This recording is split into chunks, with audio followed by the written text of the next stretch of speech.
Hey guys, Travis here, Debtors Dirt Bikes. So if you ever wondered really what the difference is between oil filters, it's kind of hard to say because nobody has a micron rating on any of these on the paper material. They even all look the same. So what's really the difference?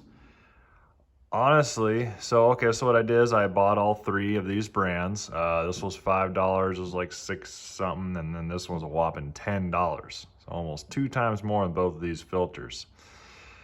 So I'll start off with what I did to try to compare them was I counted the amount of folds that are in this paper material, because the paper material, I really can't tell if this one's any better than that one because they look the same, they feel the same, and there is no micron rating on them. And I'm not going to take the time to do, like a dirty oil filtration test. But I counted all the folds. When you count the folds, that gives you an idea of how much surface area is on these filters. And they all had 39. So filter surface area was all the same.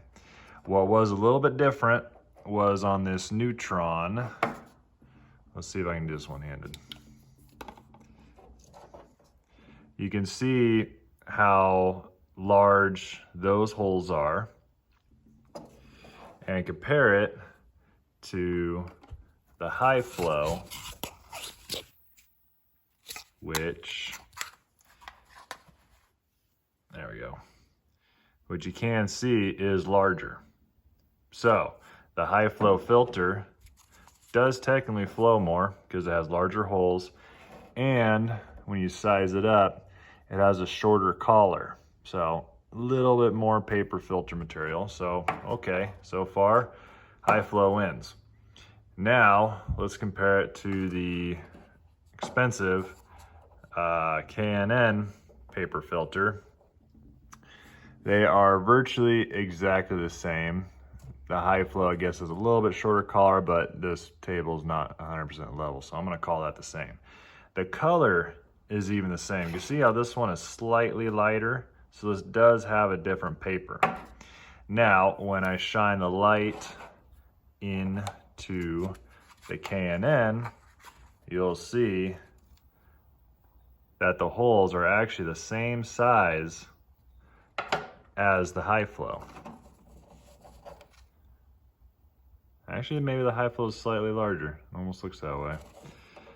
But what that tells me is that the K&N is overpriced for what you get. And it does say on here, application specific bypass valve. So that doesn't mean that this has the bypass valve in it. I even looked inside, it does not have the valve. So that is for certain oil filters. So in this case right here, compared to these three, I'd say the winner is high flow.